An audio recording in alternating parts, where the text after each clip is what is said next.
sick and tired of games and deception. Time is running out. He must disarm.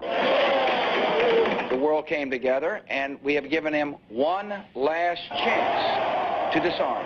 So far, I haven't seen any evidence that he is disarming.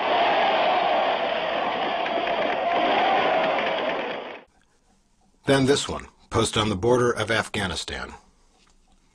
And the stage was set.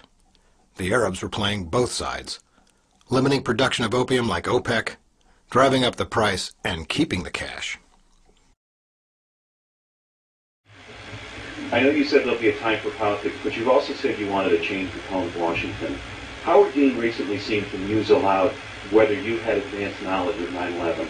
Do you agree or disagree with the RNC that this kind of rhetoric borders on political hate speech? Yeah.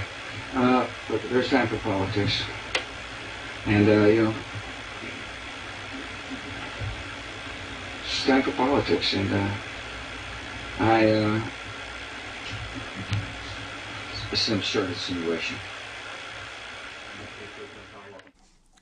The signs that an event like 9/11 was in the making were slowly becoming evident, such as strategic presidential pardons like Roger Clinton, John Deutsch, Sandy Berger, and Mark Rich, and signs erected on the border of Pakistan and Afghanistan by the Taliban.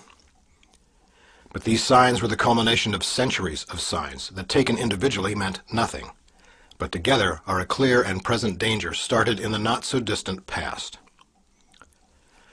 It's a funny thing about signs. They come in every shape, size, color, and format. Some are on streets, some are headlines, such as federal spending on paper shredding increased more than 600% during the George W. Bush administration. In 2000, the Fed spent $452,000 to make unpleasant truths go away. By 2006, the Cheney effect had bumped that number up to 2.9 million. What are they shredding? Unneeded old documents or facts? The volume says a lot.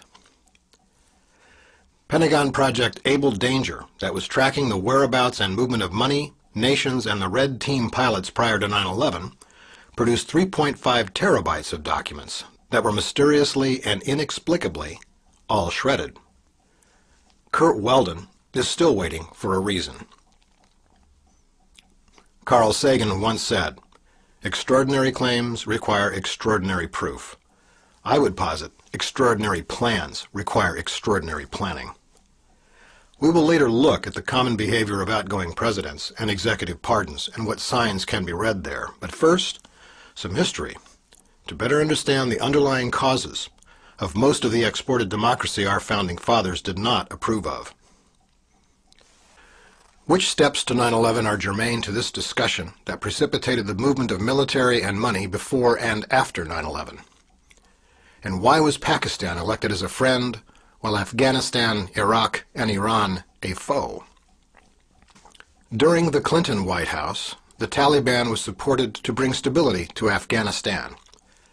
Unocal paid $500 million to complete the survey to build a pipeline to bring oil from the Caspian Sea through Turkmenistan to Karachi through Afghanistan. But the Taliban elected to give the pipeline contract to France and Russia, major importers of the opium grown in Afghanistan, the largest producer of the drug in the world. The Afghan government double-crossed Unocal and essentially stole the oil company's investment, after Unocal, with its agent Hamid Karzai, had funded the Taliban takeover of Kabul during the Clinton administration. The Taliban, with the CIA and the Pakistani ISI, had coordinated the growing, processing, and distribution of opium under the Reagan administration during the Russian occupation of Afghanistan, thus funding the Mujahideen and Al-Qaeda as their proxy fighters to fight the godless communists. Muslims are not allowed to kill other believers regardless of their faith, but godless soldiers are fair game. This CIA program fomented Islamic fanaticism and coincidentally addicted Russian soldiers to opium and heroin as part of the covert war against communism. This CIA and ISI-sponsored scheme reinforced, or rather entrenched, an expanded opium industry in Afghanistan, with Pakistan a full partner. Distribution flowed to Saudi Arabian ports, also overland through Iran, into Turkey, and then on to the Balkans and Kosovo. After the Russian occupation of Afghanistan had ended, Afghan opium flowed through Tajikistan and Uzbekistan into Russia. The 1990s were heady times for drug producers and drug addicts.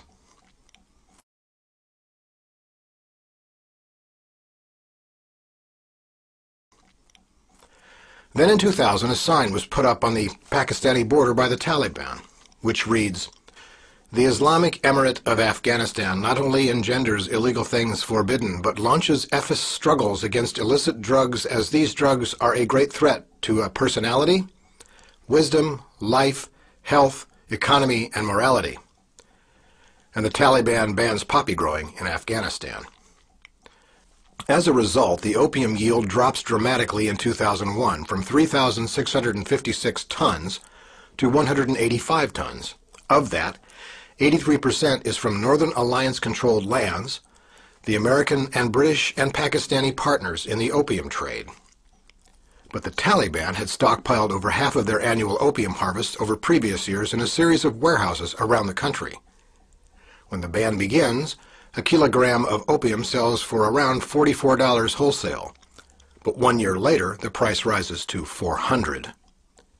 The ban meant huge profits for the Taliban and their trafficker friends who were sitting on large stockpiles when the prices soared. Then, in May of 2001, Secretary of State Powell announces that the U.S. is granting $43 million in aid to the Taliban government and airlifts in pallets of cash, purportedly to assist hungry farmers who are starving since the destruction of their opium crop occurred in January on orders of the Taliban.